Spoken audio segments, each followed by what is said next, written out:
the Yes. vulnerability had an opportunity to become eroticized, and that became part of our taboo. It's like we feel vulnerable together, and when we get down into that like nitty gritty ugly mess, like it just feels taboo and it feels so good. Welcome to Bear Lifestyle, the podcast where we talk about taboo topics to make them normal and acceptable.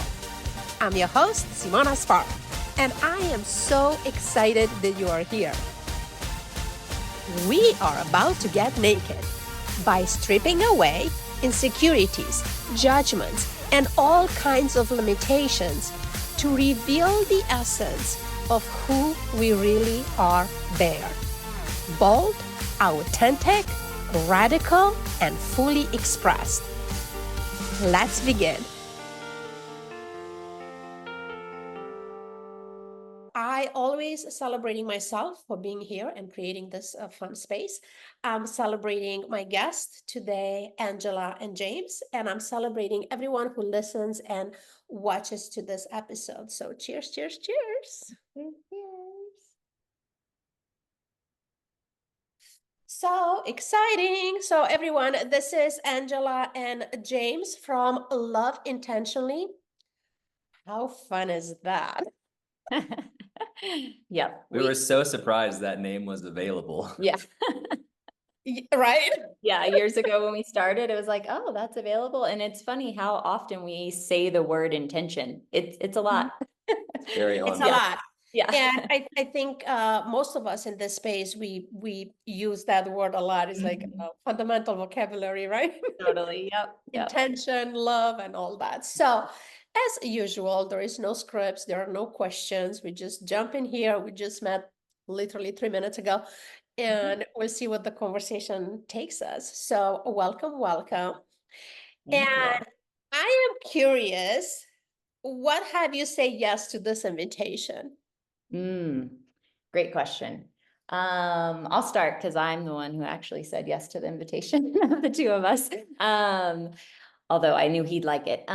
We love talking about sex and intimacy, which for many people is a taboo topic, partly because it's been a huge part of our own personal journey and our own marriage, and now what we help other couples with. And so the idea of talking about taboo topics and all the things within sex and intimacy, that there's so much there, obviously, that can be talked about.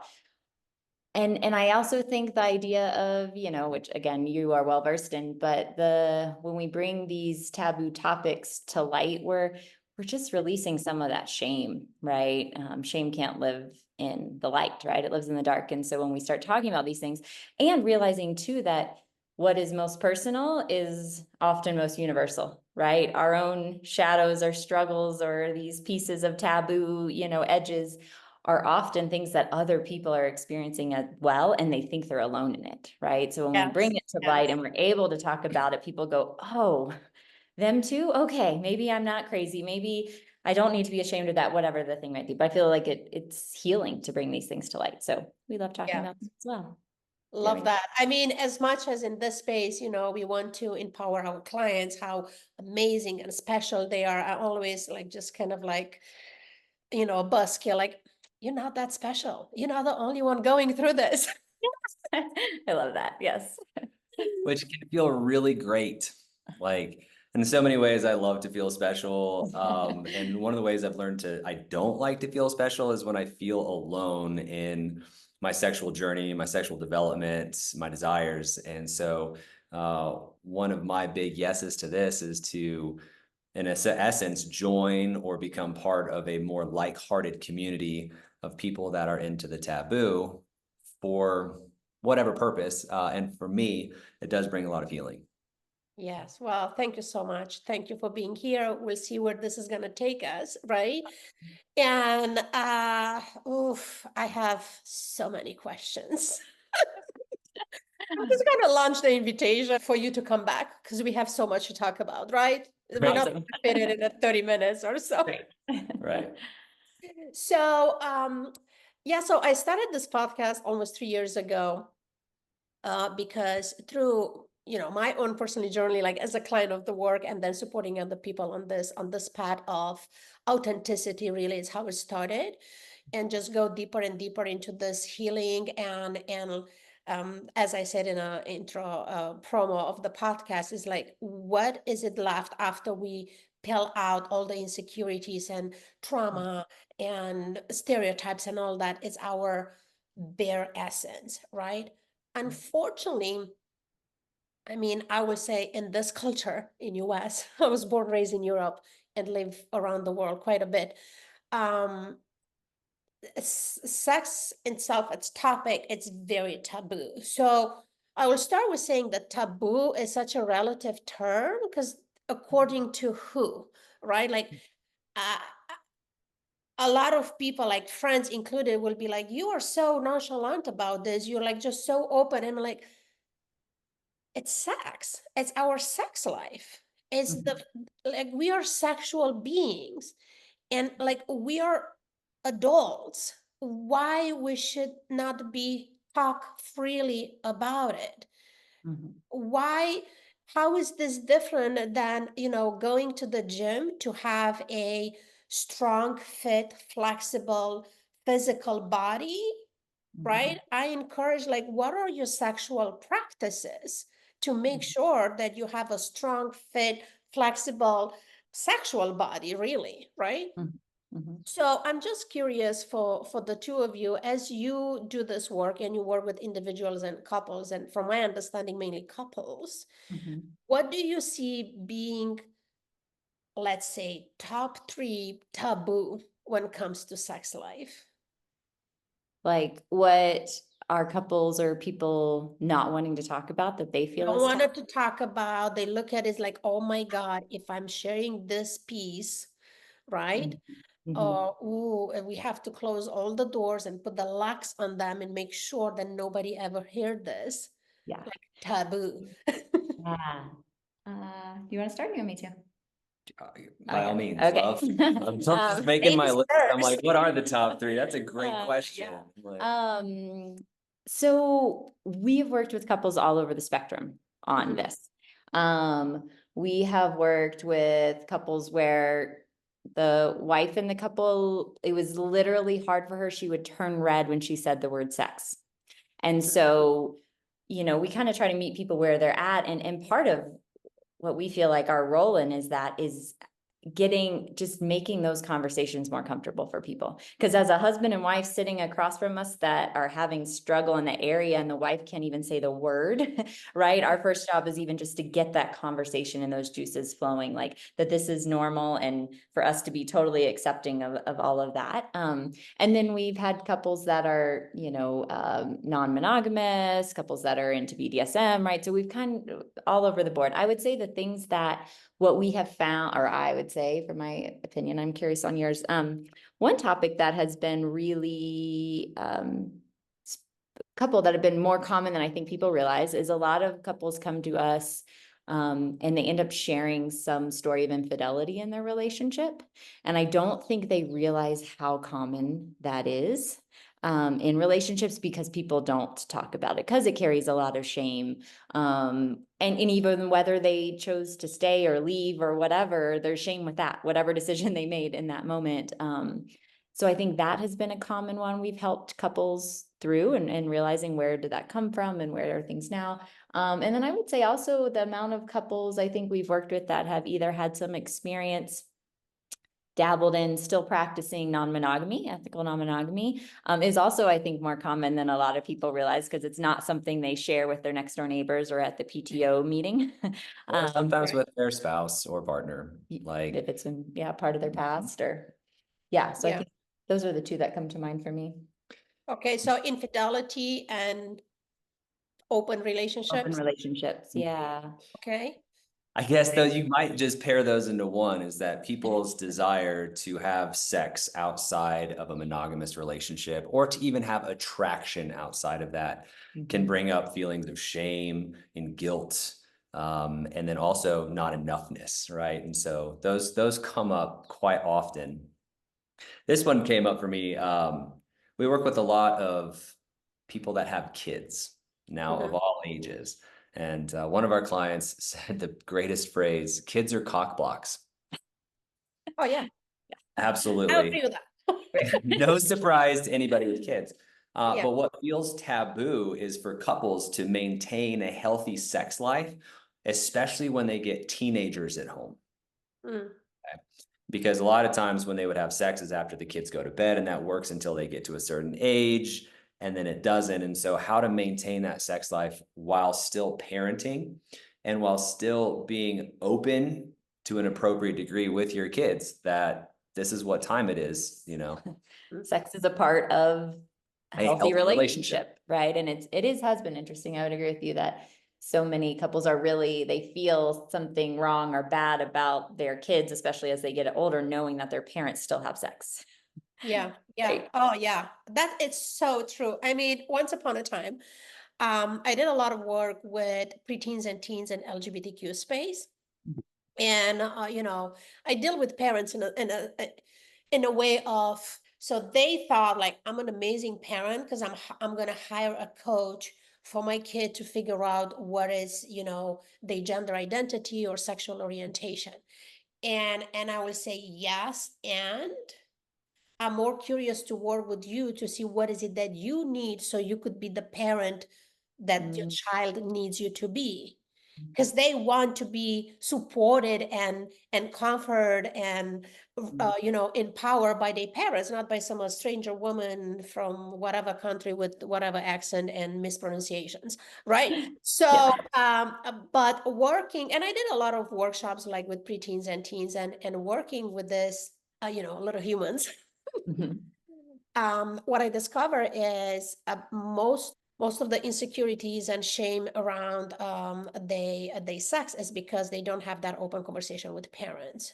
And now later on, when I start working in this space, I discovered that most couples are uncomfortable with just be out loud or whatever, knowing that the kids might hear, because they never educate their children about what sex is and how normal that is. I mean, I remember the time when, my kid was in high school and his room was across hallway from ours. We were in this like old cottage house in New Zealand that the clothes won't close, and snow.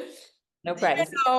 Yeah, and my ex would be like, "Ooh, you are too loud, he might hear you." I'm like, definitely he hear me, and definitely he know what's going on, and that's how it is, because I do want to model as a parent that this is something normal that people do. It's a physiological need as shelter and water and food.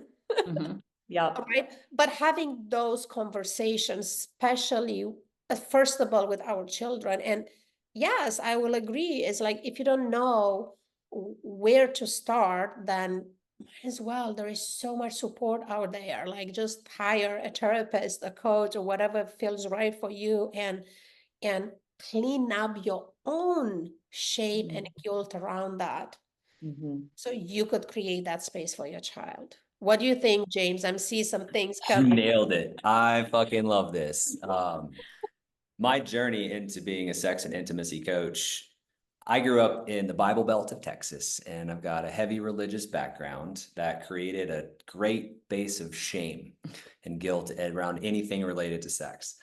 And so it was just, I always wanted to be so good at it, but anytime I'd get close to it, I would feel like it was the whole topic of sex was taboo, and I didn't know how to deal with that as a young man. We have 3 kids now. And when the Congratulations, or I'm sorry. yeah, a little bit of both, depending on the kid and the day, right? Angela has always been a proponent of open and honest conversations about sex with our kids, set to an age-appropriate level. She's she's been an elementary school counselor for 15 years, has her master's in early childhood development, and so I'm like, all right, I'll trust you on this. And so she would read the girls. Follow your lead.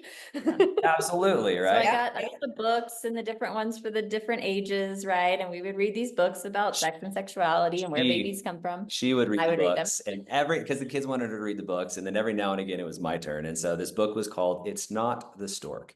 And there was a page on it about masturbation. Mm-hmm. Every time my girls are like 2 and 4, maybe Yeah. Mm-hmm. 3 and 5, somewhere around they're there. young. Yeah. And like every time I got to the page on masturbation, guess what I would do? Skip it. Skip it. Yep. Just straight up skip it. Like Yeah. half the pages in the Berenstain Bears books, right? So I would skip those pages because I had all of my shame around masturbation, all of my shame around sex and sexuality. And so I was unknowingly at the time really just putting that on them and passing that down in terms of a generational trauma. And then Until I stepped in. until she stepped in. I said, you can't skip that page. Can't skip that page. Don't put that shame on them. They don't feel shame about their No. bodies yet. Like That was when I love that. I remember when my kid, so I was a single mom most of my kid life. So he was about 8. And I got this permission slip from school, right? If I'm okay with my kid to participate to this, like, I don't know, 3 meetings kind of things throughout a week about sexual education. I'm like, yep, absolutely. So I have a conversation with him, like this was gonna happen. I mean, I have a conversation with him. Like I remember first time when he has an erection, I don't know, he was like probably like 6, and he just ran to me like, mommy, something wrong.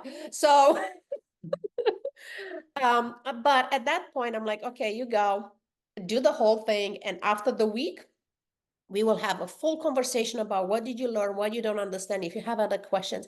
And I will never forget the day that he was taking a bath, curtain closed, because now he's a boy, my mommy doesn't wash his body anymore, and I'm in the bathroom coloring my hair, right? And we are having this conversation with like perfect setting. And he's telling me all the things that he learned and this, and they learn a lot about, you know, regular sex, some sex, same sex, couple sex, anal sex, oral sex. And he has all these questions, and I answer to him again to his level of understanding, right? And then he has some question, he has some things that he didn't understood. But one thing that stood up, he was like, I don't understand. At some point, they took the girls into another room. And when I asked my friends, like, what do you talk about? They said that they cannot tell me. And I was like, that is so fucking wrong. I'm like, okay, kid, we were going to have this conversation. What did they talk with the girls? So when I try to explain to him about, you know, the cycle and all the things, he was like, oh my God, like that sounds terrible. Right? Like the pain, the cramps, the things, like showing him my liners, my tampons, my things, you know. And I say, you know, and when mommy's just laying on the couch and ask you to bring me a tea, is because I really need that. Like I can't, there's days that I can't even stand because of the pain, right? So when I'm thinking at that element, and I met men that don't know what to do with it, or oh, I'm not gonna go buy tampons, that's a woman job. I'm like, bye. Yeah. Yeah. Yeah. No, I totally Know that it's been a long rant, but and we are here to talk about sex and juicy stuff, but this is, I feel, I believe is like so fundamental. Yeah, and it's important.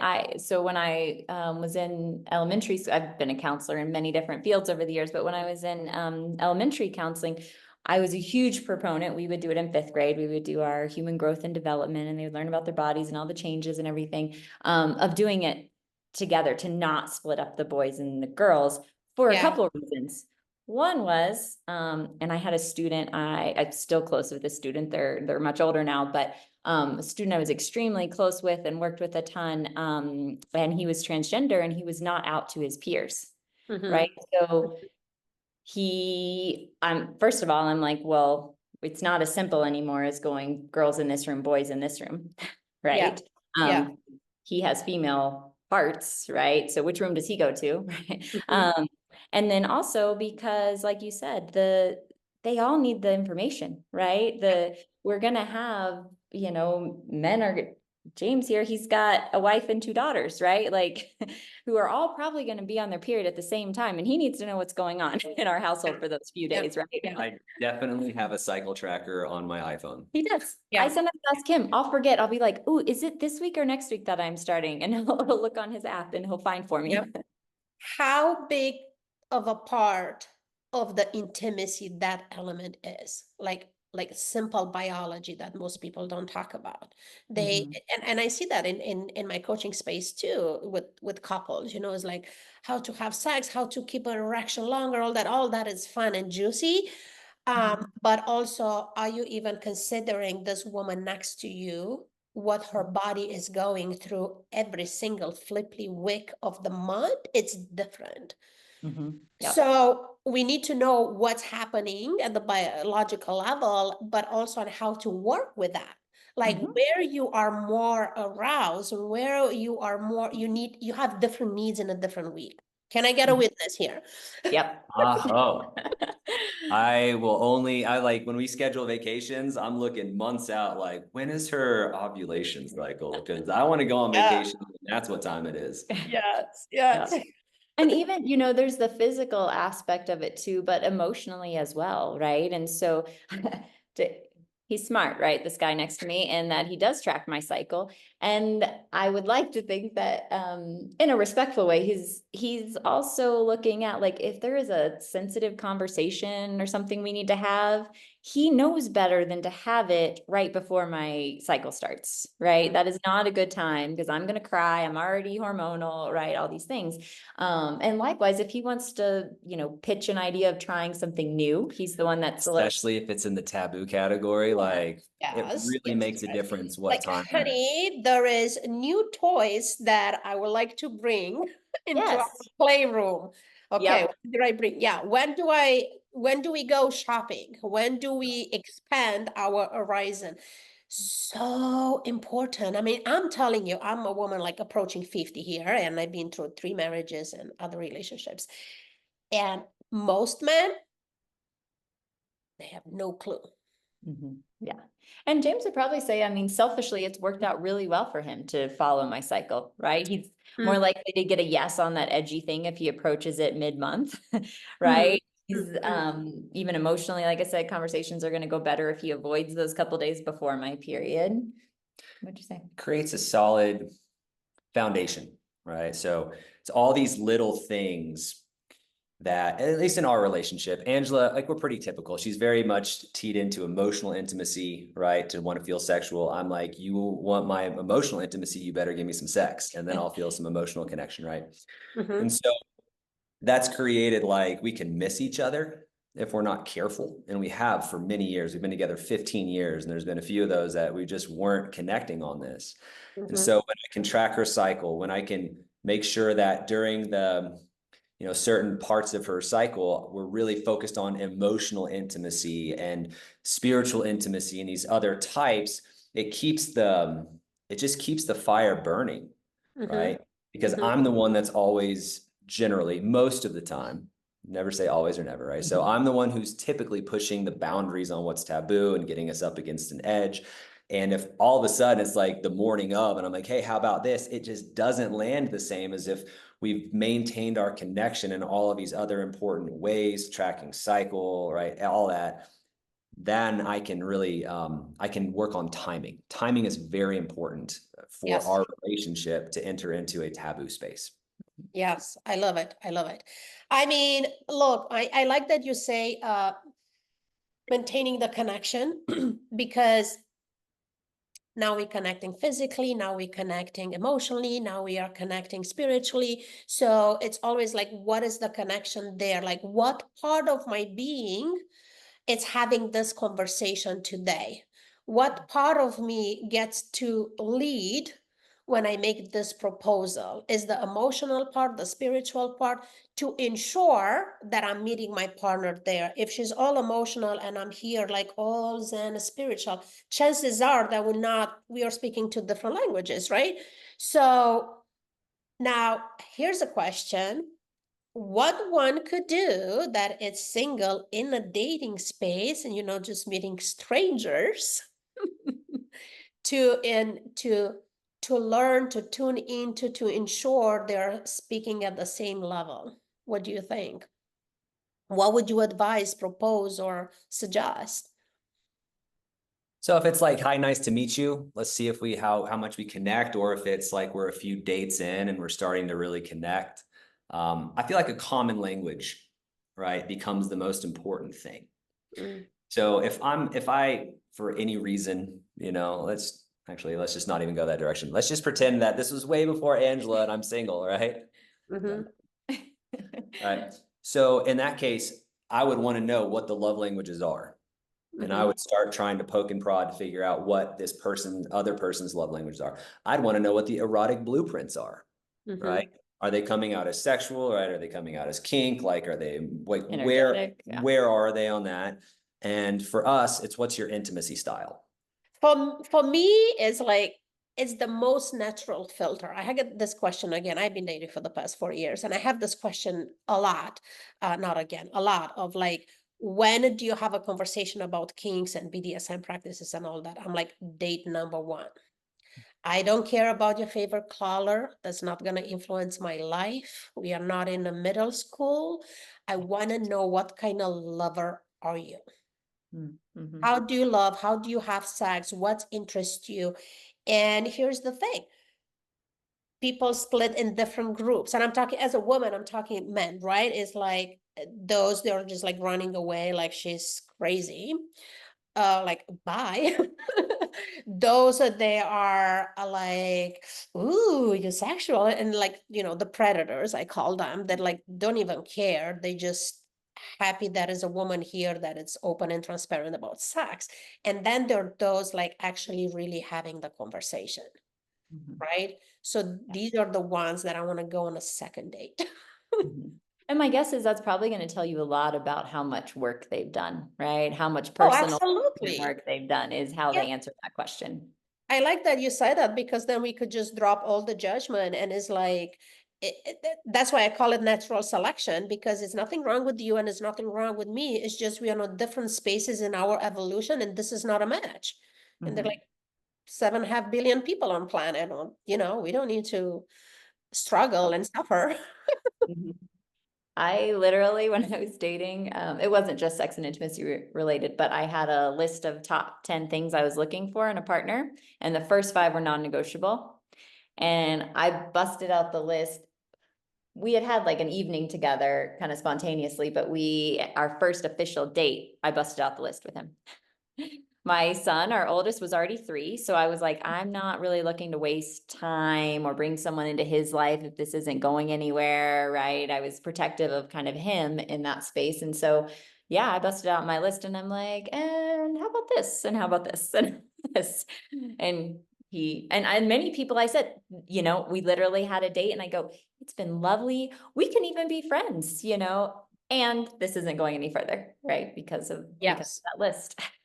Yes, yes. Well, what I learn now, because and it's, I don't want to make it about the age, but meta in this context, because my child is on its own. He's 21, right? So I'm not raising children. Like, when your main part of your identity is not a parent, things Mhm. are looking differently. Absolutely, right? Yeah. Was different dating when I have a kid in a house as a single mom, and it's different now when I get to be a woman first, Mhm. Mhm. right? Yeah. So when I hear comments about like, oh, it's so harder as we age, and you're older, and after marriages and divorce, like, I don't care. I'll tell you, I've been married 3 times. So there is a group of people that will say it's something completely wrong with her, like commitment issues or whatever. Or because I can't control what they think, or they'll be like, okay, this is a woman that's not just gonna sit there if it's not good. Mhm. So Yeah. it's like, depends how you take it, right? Yeah. And my guess is probably how you might have a lot more clarity on what you want and don't want in a relationship now. right? Because of those past experiences, they've. Right, Yeah. because when I was 22, and that's the thing though, like people tend to judge. I didn't say this, somebody smarter than me say this. They judge your decision, but they are not aware about the choices that you have. Mm. I can't be sitting here almost 50 and you judging me why I divorced my first husband, when I was like 22 when I married him. Mhm. Like that person is long gone. The Mhm. person that I was 5 years ago is long gone. I'm a completely different person. You know what I mean? So it takes going back to the question in like, how do we know what is the language? And I like what James says is like just common language. And Mhm. can I add, I don't know if you agree or not, but I'm open to a conversation, is like just being yourself. But not like, oh, being is like just say the goddamn things. Like just say them. This is what it is. This is who I am. This is what I want. Mhm. What about you? Mhm. Yeah. I think on this journey, especially if you're with a one life partner or whatever you just choose to have your, your arrangement, your rules be, if you don't grow together, you drift apart. Mm-hmm. Right. And so, and especially when it comes to the sexual development, a lot of times, again, yeah, somebody smarter than us said this, but sexual development is the final frontier of personal development. I do my work. Okay. So then I can come to her, but then all of a sudden, like I'm good by myself, but then I come into this relationship and now I'm triggered again, right? Because she's mirroring things, right? So then we work on this, right? That's the next Yeah. progression. Okay. So how are we connecting emotionally, right? And then the next thing we get to generally work on is our sexual development. How are we moving into our bliss together? And Mm-hmm. as adults, what's the number one way that we play together? Mm-hmm. Mm-hmm. Okay. I love it. Sex, right? And so that becomes this important ongoing practice as a long-term ride or die relationship where we play together. And then the taboo is just a way of play, one that's important to me, and two, that I think always is progressing our sexual development together. I love that very much. And I totally agree. Like taboo gets to be not something that we're afraid of and scared of and all that. Taboo actually gets to be the key to this door that it's actually enriching our relationship, helps with healing, as you beautifully says about triggers. Like I'm a sucker for trigger. If I'm too comfortable, I'm like, I'm just going to put myself out there to check in the relationship. When you push those edges, right? First of all, you have to bring yourself in there to ask for it. And Mhm. second, can you hold the space for your partner to respond, to react, to have their own experience? Yeah. And then we could just drop the, if I learn anything and when I say, ooh, I grow up a little bit, it's like, I don't care about, fixing those differences. Actually, they get to be the seed of expansion. Mhm. Like, Yeah. let me just take a step back and I'm like, okay, this is how I see it. So you see it. Fantastic. Tell me more about how you see it. Mhm. Because if I'm open to learn your perspective, I don't even have to be agree with it, but for sure it's gonna expand mine. Mhm. Yeah. Love that. So then it's gonna connect us more at a deeper level and we both grow together. Yeah. I love this topic. I want to double click on it. So, Send you the link. I've been, yeah, double click. I have, I've been a counselor therapist for almost 20 years now, over 20 years now. And I really believe that our wounds are relational, right? If we look back at our wounds, it's that, dad abandoned or mom wasn't, emotionally available for whatever. Our wounds, our earliest childhood wounds tend to be relational, right? We were bullied in middle school. And so I do believe that the way we heal our wounds is relationally. Mm-hmm. So we can do all this work on our own. And then, like you were saying, you get with that partner and they trigger that. You think you're good. You're like, oh, yeah, I've handled my dad issues. I'm good. I'm solid. And then, But you let me visit all him. of a sudden, oh, right. And it's hard. And it's the beauty of it, right? Because it allows us to actually heal those wounds if we're willing to do the work, and especially if our partner's willing to do it with us, or this other person. And so I think it's beautiful. And then, as James was saying, when we get into these spaces in our relationship where, maybe he's wanting to push an edge, or we're getting to something more taboo, or it can, like you said, it can just deepen the relationship so much, right? Because I'm having to trust him in that moment that that he has me, that he's got me, that he's gonna be able to hold space, right? I have to trust myself often. Can I really surrender? Can I really let go in this moment? Which is hard for my personality type, who likes to be, kind of type A, organized and control, right? To surrender and let go, which is really healing for me. And he's having to show up more vulnerably to even ask for the thing, right? It's just all these layers of depth that I don't even think I knew before we really got into sexual development work were even possible. Right. And then the more it's like an onion, right? You peel back one layer and then it's like, oh, and then there's another layer, and oh, there's another layer.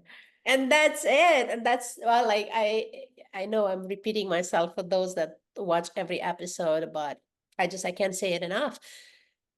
As deeper as you go, as more magic as you discover, as more magic that you discover, as more possibilities that you see. It's literally a infinite space of exploration, and not only like healing, but I'm like, go, just be completely healed and happy with no issue, no insecurities, and let's just dive in and expand your pleasure, okay? Because it's not all about trauma and healing, and it's like, important part of the work.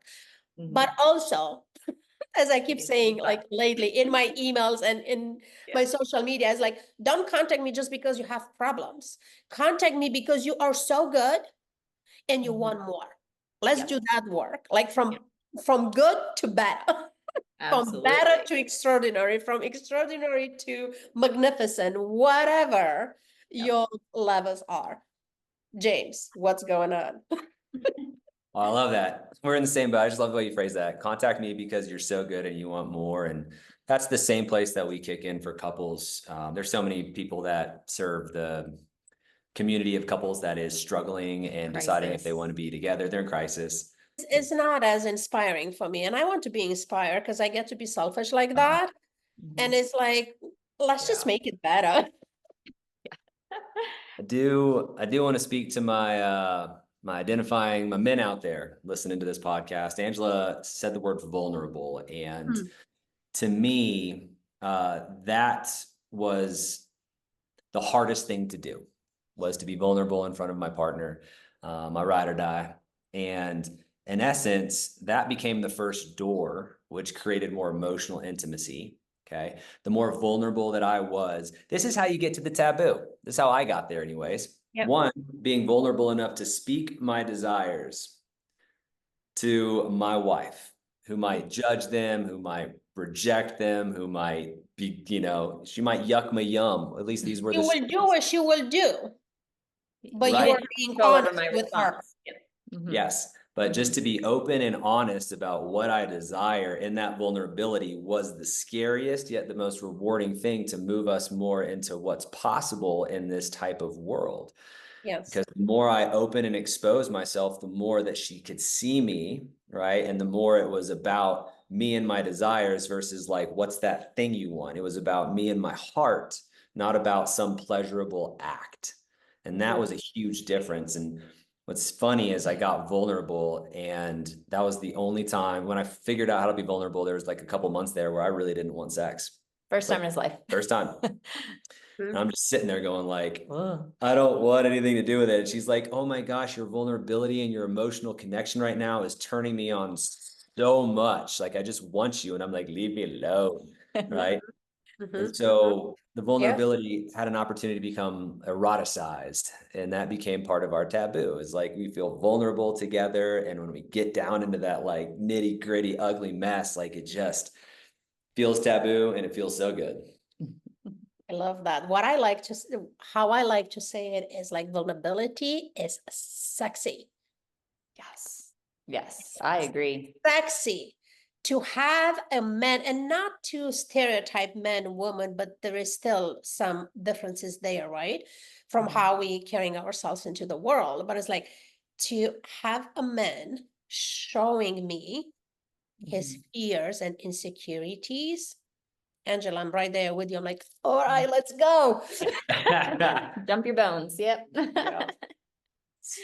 And why is that? Because the bigger part of our being is like our femininity, which is all constructed on vulnerability and emotion and emotional connection and all that. So then when I get to connect at that level, like I have so much of that in me already, and when the other person in front of me finally opened that door, I have a lot to connect with, even though he only told me a little bit, but I have a lot to connect with. And that said, I have the capacity and the ability to hold that space as powerful as it could be for him. And vice versa is valid too. Like if we just extract, it's not as black and white as I presented, but if we extract like that, let's take an example, decision making, right? That's a man job. But when a woman come in and say, hey, hubby, I decided on this, and that. Tell me that that's not hot, James. Oh yeah. Like, thank you. Right? Because you have so much of that as who you are. And when your woman come to you like so certain and decisive about a thing, you recognize that from miles and miles away because that's who you are. And it's just like now you get to hold that space in a powerful way. So of course, this masculine and feminine is like nobody could tell us how much or how what is too much and what is not enough. But there is just it's another level of way where we could connect in a very, very powerful way. Not to say that I'm better and like it's just like now I'm leading, you follow, now I'm following, you leading. Yeah. And I think too, when he first started showing up vulnerably, I felt so honored, right? That he trusted me, that he Yeah. to open up to me, that he was, and also that I knew at that point I was one of the few humans on the planet that he had ever shared some of these things with. My body would literally tremor and shake while I'm sharing some of these things. Yeah. Like, And that felt like such an honor. Like, wow, Yeah. he is trusting me with these parts of him that he doesn't share with anyone else. So talk about feeling special, right? I Right. get to feel special. I get to Yeah. feel worthy. I get to feel, and so like what it did for me that he was willing to share that with me felt again, just expanded what was possible in our relationship. Yeah. Yeah. And what a beautiful seed for respect, deep connection, trust. So, all right. For those of you that enjoyed this conversation and you connect with Angela and James' perspective and energy, make sure that you open the show notes. We put there all the links where you could follow them and contact them and all that. As I always said, the biggest thing that you could do for yourself, you already done it, you hear. Listening to this conversation. The second big thing that you could do for yourself is reach out to whomever you connect with. It does not matter. Like reach out, ask the question, ask for support, and come back next time in the next space. So that's what I leave it. And I will have you guys to close this with a intention or a suggestion or an advice, anything that you feel called to. Yeah. So I love that you said that. A huge turning point in our relationship was, especially around sex and intimacy, was we just were missing each other, like James said, for years. We had young children. There were probably a lot of factors, and we kept trying to do it on our own. And finally, we were just tired of being tired. And we were like, you know what? I think we need help. And we, listened to some podcasts. We did some free kind of masterclass, followed some people on social media, kind of explored and ended up finding someone that we both resonated with. And I think that's really important. And then we got the help. And because it can matter who says it, right? Especially in a relationship.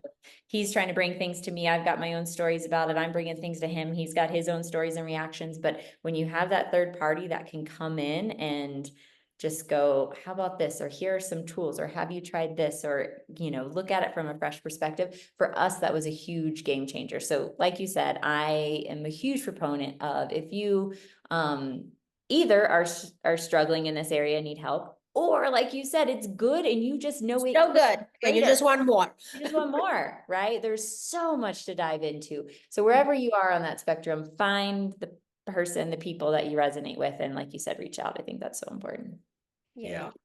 Yeah, that person helped me get to the point where I could read the page on masturbation. Thank you. Thank you, Alexa Bowditch. That sex chick. My piece of advice, given the taboo topics of this particular show, would be, if you've never done a want, will, and won't list. Okay, so are you familiar? Say that again. Say that again, please. It's a list. It's called a want, will, won't. Mm-hmm. Okay, we got that from our mentor, Alexa Bowditch, Sex and Love Co. It's like a 6 to 8 page document with like everything you can imagine of sexual acts, different body parts. What are you doing? Different people, different toys, experiences. And it's, do I want to have this? Okay, do I want to experience this as a giver or a receiver? Is it something I will experience as a giver or a receiver? Is it just something I won't do? Boundary, yeah. Right. And so like I always pick on anal fisting. I'm like, that's a won't, right? For us, that's a won't, and so we get to use that now as just kind of a little joke. But what I would say is fill one of those out either by yourself, especially if you're solo, so you know what you want, and you can find partners that want or at least will do that for you, and give that a shot. And then have some fun figuring out exactly how all of that feels. And in relationship, it's huge because you get to really see where your partner stands, where you stand, communicate. It's a great tool for communication about things you want, will, and won't try in the bedroom. So, and it always, it's fun. I love it. And I know we just met, but I do that in my practice too. And I have quite a few like free downloads. So I'm going to put those links. Put that on the show notes. Yeah. So we're going to put them in the show notes, along with specifically in a kink and BDSM practices. I have a full menu. I like working with menus. List doesn't resonate with me. It doesn't translate well. But when I say menu, I'm like, what's delicious here? I like that. Yeah. Thank you so much, you two. You are so lovely, and I can't wait to have you back. Thank you. Likewise. Thank you so much. And this is where we landed. Thank you so much for tuning in today.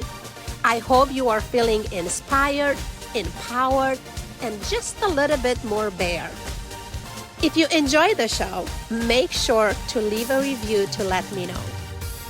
For more bare experiences, go to simonaspark.com/bare and follow us on Instagram at Simona Spark World. I can't wait to have you back. Until then, be bare, bold, authentic, radical, expressed. See you next time.